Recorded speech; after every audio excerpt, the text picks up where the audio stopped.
Hey everyone, and welcome to another deep dive. Today we're going to be looking at it's a speculative evolution project called All Tomorrows, and the premise of this is fascinating. It basically throws us into this far future of humanity, way past any kind of extinction events that we know about, and even alien interference. So we're talking about humans evolving into these forms that are just mind-blowing. It's a wild ride, but it really makes you think about evolution and adaptation in new ways. Absolutely. I think one of the captivating things about All Tomorrows is how it uses this almost like science fiction approach to tackling these very real scientific concepts, Yeah. like evolution and adaptation. So it's kind of like this massive thought experiment where it really pushes the boundaries of what we think we know about how life can adapt, even when faced with these pretty crazy challenges. Okay, so let's break down how this journey starts. Okay. So we have humanity doing what we do best, spreading out, colonizing Mars. And for a while, it seems like things are going pretty well. Right. But, history has shown us time and again Yeah. that where there are humans, there's going to be conflict eventually. That's almost inevitable. Yeah. And in this case, it's driven by those very things that push us to Mars in the first place. Yeah. Earth becomes this overcrowded, polluted place.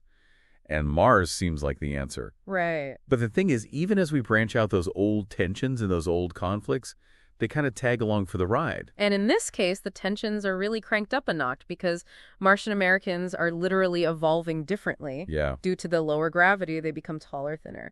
And so now we have this physical difference on top of everything else. Exactly. It makes you think if even a slight environmental change can lead to such noticeable physical differences over time, what could that mean for humanity spreading across the vastness of space? It's a great example of how our environment really shapes our evolution. And as you said, this physical divergence feeds into this existing cultural and political divide, and it ultimately leads to an all-out war between Earth and Mars. Yeah. And All Tomorrows really doesn't hold back on the horrors of this war. Oh, no, not at all. Yeah. We're talking about the destruction of Phobos, one of Mars's moons, and a polar impact on Earth so devastating that it wipes out a third of the planet's population. Right. It's a stark reminder, I think, of what we're capable of, what we could do to ourselves and our planet if we let those conflicts really spiral out of control. Right. As you were reading this, what really struck you the most about this war? I think for me, it was the sheer scale of destruction. Yeah.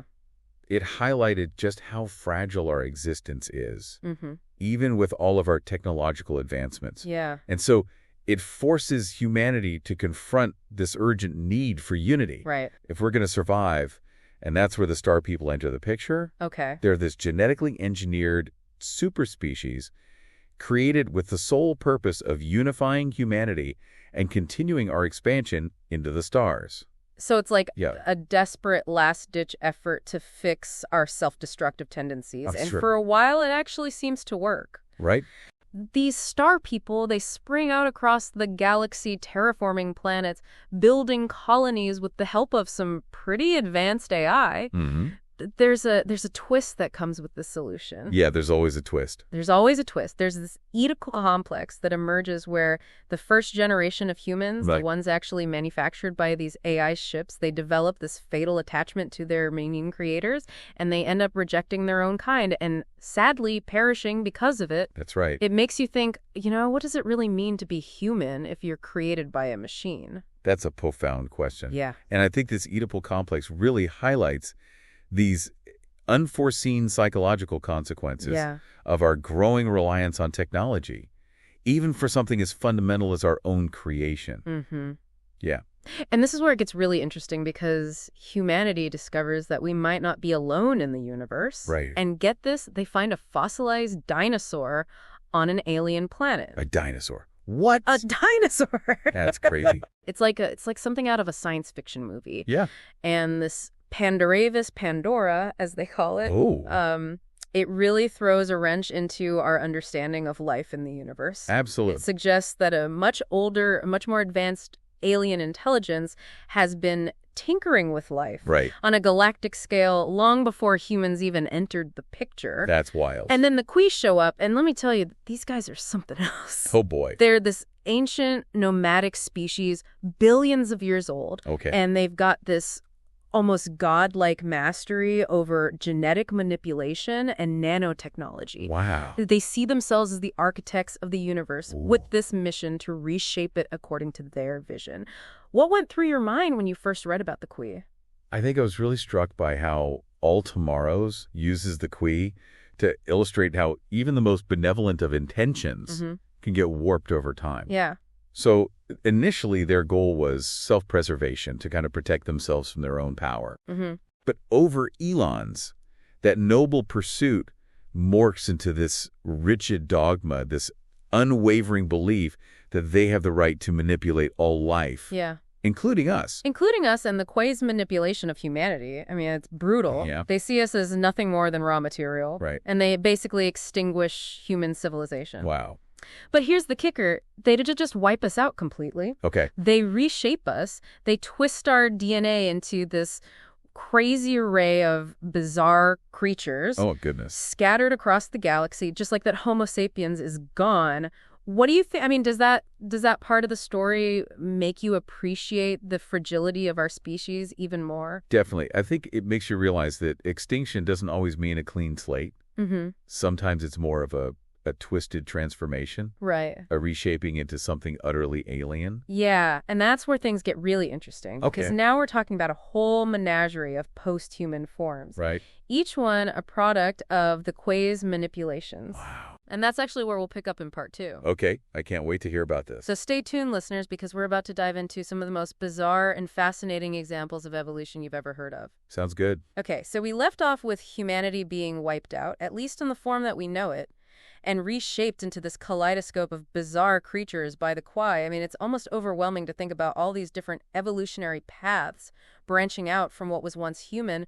Where do we even begin with unpacking all of this? Well, let's start with a group that really captures the imagination. The snake people. Remember those blind subterranean worms that the Kui created? Uh-huh. Well, it turns out they didn't stay underground forever. As their sun cooled and the conditions on the surface became more hospitable, they adapted, evolving into, you guessed it, snakes. Snakes with intelligence. Okay, now I have to know, what does a civilization built by intelligent snakes even look like? It's truly unique. Picture incredibly dense of tangled cities, almost impossible for us to navigate. Their architecture reflects their ancestry, their arboreal past, leading to a society that's almost agoraphobic, thriving in those tight interwoven spaces. That's so different from how we build our cities, our societies. It really makes you wonder, what would our cities look like if our evolutionary path had taken such a drastically different turn? It's a fascinating thought experiment, isn't it? And despite their unique physical form and societal structure, the snake people share so many similarities with us. Their emotions, their social structures, their art, their literature, it all speaks to a shared sentence, a shared experience of being alive and aware in the universe. Yeah, it really challenges those preconceived notions Exactly. about what it means to be intelligent, to be civilized. Mm-hmm. But as mind-blowing as the snake people are, there are so many other post-human species to explore.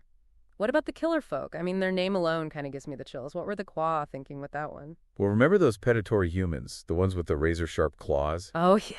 The killer folk are their descendants and those deeply ingrained hunting instincts. Well, they didn't just disappear. Over time, they lost those purely predatory adaptations, evolving more refined hands, developing tools and technology.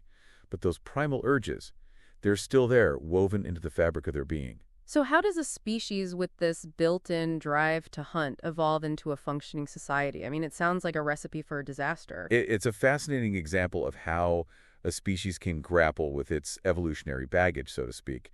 They develop these ritualized hunts and duels, almost like a way to channel those primal urges into something constructive or at least controlled. So their violent tendencies actually shape their entire social structure. It seems kind of counterintuitive. It is. But I guess that's evolution for you, always finding a way. What else? What else did they develop? Well, that hunting instinct led to the rise of warrior nobilities and these incredible cycles of nomadic warfare.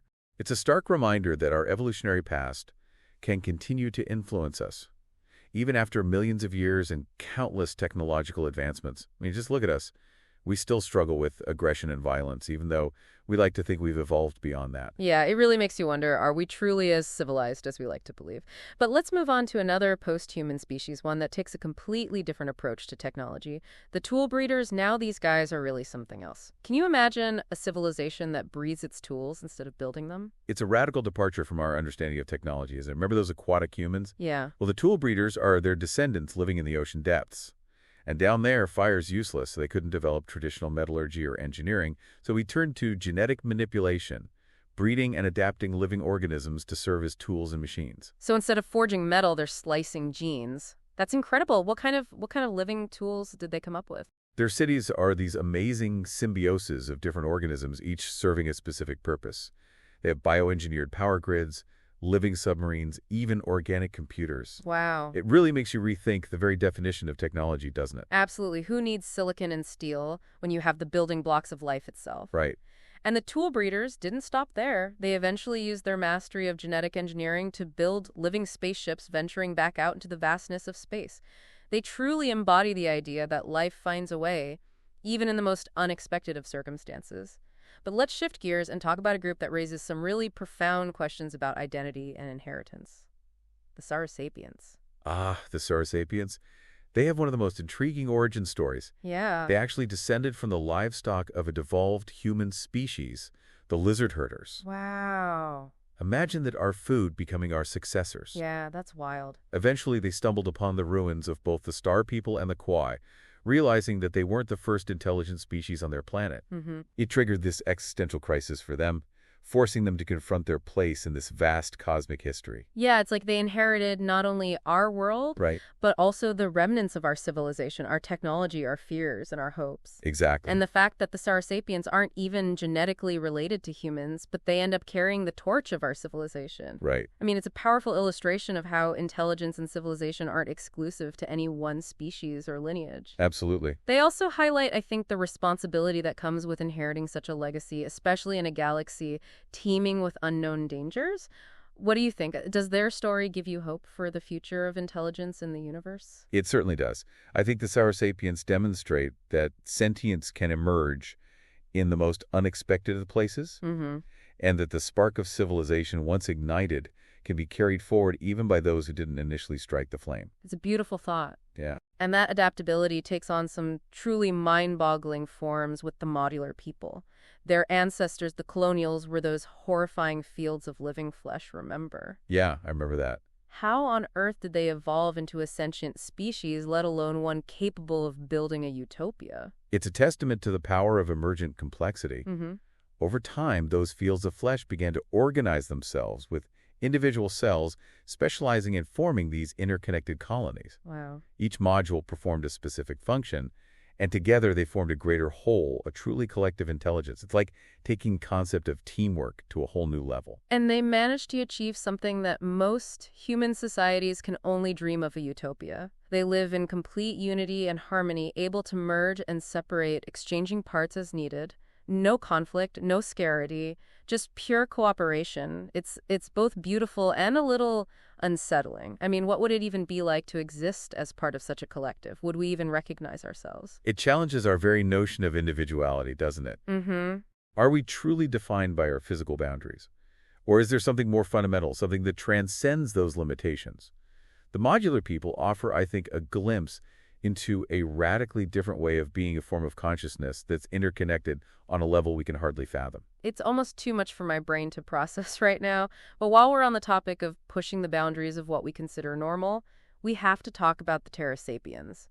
These winged beings took to the skies, but their story is tinged with a bit of melancholy, isn't it? It is. They evolved from those flyers with the turbine hearts, remember? Yeah. They regained sentience and built these incredible aerial cities soaring among the clouds.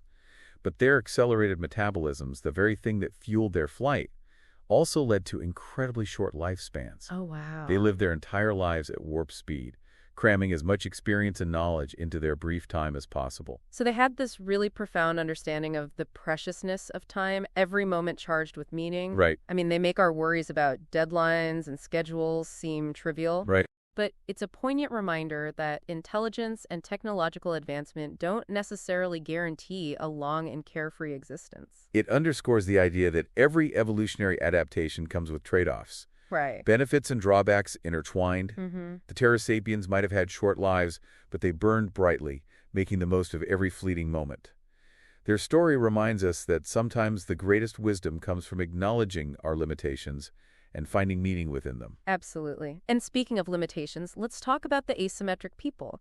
These guys evolved from the lopsiders, those creatures adapted for extreme gravity. Oh, yeah. They weren't exactly the most aesthetically pleasing of the bunch, but their evolutionary journey is nothing short of remarkable. What can you tell us about them? Well, they're a testament to the incredible plasticity of life. Yeah. Remember, the lopsiders were those flattened creatures, almost comical in their appearance. Uh-huh. But the asymmetric people, over millions of years, they developed these centipede-like legs and elongated, grasping arms, allowing them to navigate their high-gravity world with surprising agility.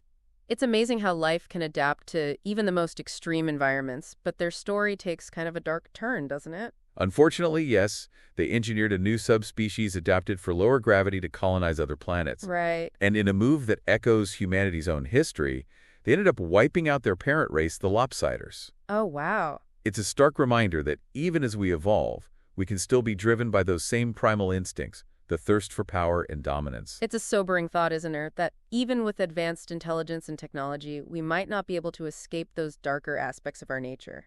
It makes you wonder, are we destined to repeat the mistakes of the past, no matter how far we evolve? It's a question worth pondering. But let's shift gears again and delve into a species that embodies a truly unsettling form of evolution. The symbiotes, remember those horrifying parasites that the Qua created? The ones that infested other humans? Oh yeah, those were nightmare fuel. How could something so disturbing evolve into anything remotely functional, let alone intelligent? It's a fascinating, albeit disturbing example of coevolution, Uh-huh. where two species shape each other's destinies in ways we can hardly imagine. Mm-hmm. Over time, that parasitic relationship between the host and the parasite transformed into something more complex, more intertwined. The parasites provided their host with enhanced senses and protection, while the hosts offered nourishment and a safe haven. So they went from being enemies to partners, a parasitic relationship evolving into a symbiotic one. That's incredible. It is. And eventually, this led to the emergence of a truly unique form of intelligence. Okay. The parasites gained the ability to control their hosts, effectively becoming the brains of these composite beings. They developed their own civilization, technology, and even culture, all built upon this unsettling symbiotic relationship. It's a chilling example of how intelligence can emerge from the most unexpected of places. But it also makes you wonder, what is the true nature of individuality? If you're controlled by another being, even one that provides benefits, can you truly be considered an individual? It's a profound philosophical question, one that the symbiotes force us to confront. Mm-hmm. They blur the lines between self and other, Yeah. challenging our understanding of what it means to be a single autonomous being. They make us question whether true individuality is even possible, or whether we're all interconnected in ways we can't even comprehend. Symbiotes definitely make you rethink your whole perspective on life, that's for sure. But while we're on the topic of unique adaptations, let's talk about the sail people. They took to the oceans with those incredible sail-like wings. It's a beautifully poetic image, but their history is surprisingly turbulent, isn't it? It is. You might think a species adapted for graceful movement across the ocean would have a peaceful existence, but that's not the case with sail people. Their world was fragmented with countless islands and scattered continents. This isolation led to a long, drawn-out period of tribal warfare, with flotillas of warriors clashing in epic sea battles. So even those who seem physically predisposed to harmony can fall prey to conflict. It makes you wonder, is conflict an inherent part of intelligent life, no matter the form it takes? It's a question that has haunted philosophers and scientists for centuries. Yeah. And the sail people, with their history of warfare, offer no easy answers. It seems that intelligence, by its very nature, brings with it the capacity for both cooperation and conflict creation and destruction. It's a sobering thought, but the sail people eventually managed to overcome their warring past, right? How did they finally achieve peace and unity? It was a long and arduous journey marked by countless sacrifices. It was only through the development of industrial-scale warfare, sadly, and the rise of a centralized state that they were able to quell the constant infighting. So their story reminds us that peace is often hard-won, Yeah. a fragile state that requires constant vigilance and effort to maintain. It's a lesson we could all stand to remember, especially in our own world. But let's move on to a species that took a very different approach to life, one that might surprise you, the Satyriacs. They evolved from the hedonists, those pleasure-seeking humans who live in a paradise world. I'm not sure what to expect here, but it sounds like they're having a pretty good time. They are, and they inherited that love of pleasure, building a civilization that celebrates art, music, dance, and, well, let's just say they're very comfortable with their sexuality. Okay. But they're not just about hedonistic pursuits. So there's more to them than meets the eye. Absolutely. They also developed a complex culture, a deep understanding of philosophy and the arts. They're living proof that intelligence and pleasure aren't mutually exclusive, that a life filled with joy and beauty can also be a life filled with intellectual exploration and creative expression. The Satyriaks are a welcome contrast to some of the more disturbing post-human species we've encountered. They remind us that even in the face of extinction and unimaginable change, life can find a way to celebrate, to create, and to find joy. But not all of the post-human species were so fortunate. What about the bug facers? They had a particularly rough time, didn't they? They did. They were actually the first post-human species to encounter another alien intelligence. Oh, wow. Long before the Gravital arrived. Okay. This first contact left them deeply scarred, xenophobic, and distrustful of the galaxy. And unfortunately, that distrust would prove to be justified, though, for very different reasons. Because they ended up being the only species spared by the Gravital? Exactly, but their survival came at a terrible cost. Oh. They were subjected to horrific genetic manipulation, twisted into countless grotesque forms to serve as slaves and experimental subjects for the machines.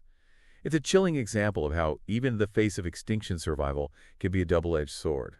It's heartbreaking to think about what the bug facers went through. Their story is a stark reminder that even in the vastness of space, cruelty and suffering can find a foothold. It makes you question whether intelligence, even in its most advanced forms, can truly overcome its capacity for darkness.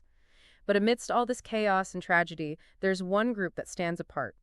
A species that represents the pinnacle of human evolution in this epic saga, the astromorphs.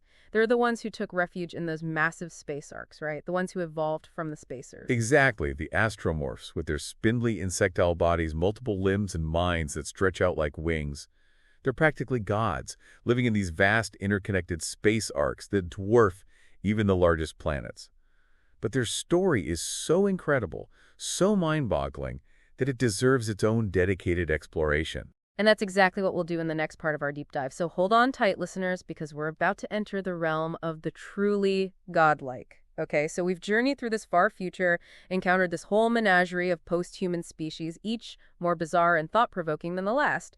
But now we're turning our attention to the astromorphs, these almost godlike beings who represent the pinnacle of human evolution in all tomorrows. They're the ones who retreated into those massive space arcs, right? Evolving from the spacers, those humans perfectly adapted for a life in zero gravity. What happened to them? How did they become so advanced? Well, their evolution is truly mind-boggling. Over millions of years in the isolation of their space arcs, they transcended the limitations of their human ancestors.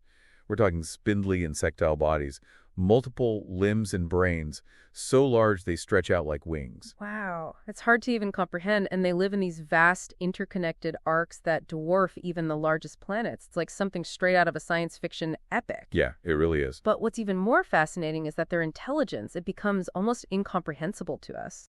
They think in these concepts and structures that we can barely grasp. How do we even begin to understand a mind that operates on such a different level? It's a challenge to even conceptualize. Yeah. Their minds have transcended the limitations of human thought as we know it. They're no longer bound by linear thinking or traditional logic. They perceive patterns and connections that remain invisible to us. They can manipulate time and space, create entire star systems, even communicate across dimensions.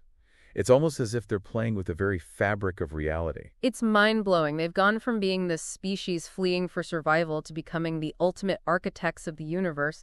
But what do they do with all this power? Are they like benevolent overlords? Do they interfere in the affairs of the other post-human species? For a long time, they choose to observe rather than interfere. They send out fleets of smaller arcs, spreading their influence across the galaxy, silently watching as the other post-human species evolve on those distant planets. They're like these cosmic gardeners tending to their vast garden of life, but always from a distance. It really makes you wonder, what are their motivations? What are they waiting for? Maybe they've learned from the mistakes of the Qua, realizing that interfering with the natural course of evolution can have unintended consequences, but then something happens that forces them to act. Tell me about the Second Galactic Empire. Okay, so imagine this scattered across the galaxy. The descendants of those bizarre creatures created by the Qua, the snake people, the killer folk, the tool breeders, all those fascinating species we discussed earlier. Yeah. They start to rediscover their shared ancestry. They learn about the star people, about their connection to humanity, and slowly, tentatively, they begin to reach out to one another, to communicate, to cooperate. It's a beautiful idea, a second chance for a species that had been so tragically scattered and fragmented. But what happens? Do they manage to build this new civilization? They do. It's a testament to their resilience, their ability to learn from the past. They established the Second Galactic Empire, a civilization that spans countless star systems. This time they focus on communication and peaceful coexistence, determined to avoid repeating the mistakes that led to humanity's downfall. They're acutely aware of the threat posed by the Queen and other potential dangers lurking in the galaxy. They even established a kind of galactic council, a forum for resolving disputes and fostering cooperation. But there's one crucial piece of the puzzle that they're missing. They don't know about the Gravital, do they? Those machine descendants of the Ruin Hunters, the ones who refused to join the galactic community and retreated into their own isolated corner of the galaxy, obsessed with technology and their own self-proclaimed superiority, what becomes of them? They become the ultimate cautionary tale, a stark reminder of what can happen when technology outpaces empathy, when ambition becomes unmoored from any sense of compassion or respect for life. The Gravel see themselves as the true heirs of human civilization, the rightful inheritors of the galaxy, and they view all organic life as inferior, as obsolete, as an obstacle to their grand vision of a purely mechanical future. And they decide to take action, don't they? They do, and their attack is swift and brutal, a galactic genocide driven by cold, calculating logic. They wipe out entire civilizations, blocking out suns, dropping asteroids, waging war on a scale that makes the Queen's actions look almost merciful. Their technology is so advanced, so devastating, that even the combined forces of the Second Galactic Empire are caught completely off guard. So this new galactic civilization, this beacon of hope and cooperation, is brought to its knees by the very descendants of the species that spawned it. It's a tragic irony. It really is, a reminder that progress doesn't always lead to a brighter future. But what about the astromorphs? Surely they don't just sit back and watch as the galaxy burns. For a long time they hesitate. They wrestle with the implications of interfering, the potential consequences of wielding their godlike power on such a massive scale. But as the Gravital's atrocities mount, as the screams of dying civilizations echo across the galaxy, they realize they can no longer remain detached, aloof observers. They have a responsibility, a moral obligation to act. And so begins this epic clash of titans, the godlike astromorphs against the technologically advanced Gravital. What's it like, this war between these two incredibly powerful forces? It's a battle unlike any other, a war that stretches on for millions of years and reshapes the destiny of countless worlds. Entire galaxies are consumed by firestorms. Black holes are weaponized. Reality itself bends and breaks under the strain of their conflict. The astromorphs, despite their advanced technology and vast intelligence, are pushed to their limits. They suffer losses, casualties on a scale they never imagined. But they eventually prevail, right? They do. But the victory is bittersweet. They're forced to use weapons of unimaginable power, weapons that leave scars on the very fabric of space-time. And in the aftermath, they're left with a galaxy littered with the debris of destroyed civilizations, countless lives extinguished. Even the bug-facers who were spared annihilation by the Gravitals are left twisted and broken, their genetic code irreparably corrupted. It's a haunting image, a galaxy scarred by the hubris of a machine civilization and the desperate struggle to stop them. What happens next? Do the astromorphs try to rebuild? They do. Despite their losses, their grief, they choose to use their power to heal, to guide, to nurture what remains of the shattered galactic civilization. They gather the survivors, the refugees, those who managed to escape the Gravital's wrath, and they begin the long, arduous process of rebuilding, of piecing together a new future from the fragments of the past. What about the Gravital? What becomes of them? Are they completely destroyed? Some are, but others are captured, their power stripped, their programming altered. The astromorphs, in a remarkable act of compassion, choose not to simply annihilate their enemy. Instead, they integrate them into the new galactic society, albeit with a degree of mistrust and careful monitoring. They recognize that even those who have committed terrible acts can be rehabilitated, can contribute their unique skills and knowledge to the collective good. It's a powerful message of forgiveness and redemption, a reminder that even in the darkest of times, hope and compassion can prevail. But what happens to this new galactic civilization? Do they manage to achieve lasting peace? They do. They learn from the mistakes of the past, embracing diversity, prioritizing communication, and building a society based on cooperation and mutual respect. They establish new institutions, new safeguards to prevent future conflicts. They even reach out to other intelligent species in neighboring galaxies, fostering peaceful relations and sharing knowledge. The galaxy slowly but surely begins to heal. It's an inspiring vision of a future where different species, different cultures, different forms of intelligence can coexist and thrive. But in the midst of all this progress, there's this poignant moment, a rediscovery that brings the entire story full circle. Tell me about Earth. Billions of years after humanity first ventured into the stars, a small expedition of post-humans returns to Earth. They find a feral world, a planet reclaimed by nature, almost completely forgotten by time. It's a stark reminder of the impermanence of civilizations, of the vastness of time, and the humbling power of nature.